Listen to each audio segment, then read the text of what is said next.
नमस्कार मित्रांनो, तर आज आपण करत आहोत 100 days equal to 100 code in C लँग्वेजचा 19वा प्रोग्राम। तर आजचा आपला क्वेश्चन असणार आहे की write a program to check number और कॅरेक्टर।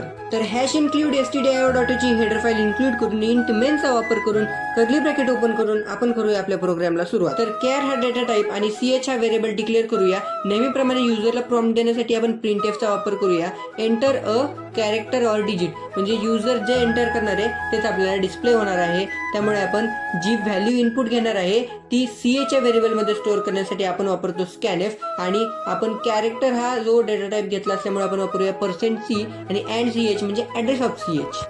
तर इफ मध्ये आपल्याला कंडिशन लिहायची असते ती जर लिहिली ch is greater than or equal to 0 and म्हणजे लॉजिकल अँड आणि ch is less than or equal to 9। तर लॉजिकल अँड काम कसं करतं तर आपण एकाच ब्रॅकेटमध्ये दोन कंडिशन दिल्या असतील तर दोन्हीपैकी एक जरी कंडिशन जर ट्रू झाली तर पहिलं सेंटेन्स प्रिंट होतं आणि जर दोन्हीपैकी एकही कंडिशन ट्रू होत नसेल तर एल्स मधला पार्ट म्हणजे स्टेटमेंट नंबर 2 प्रिंट होतं।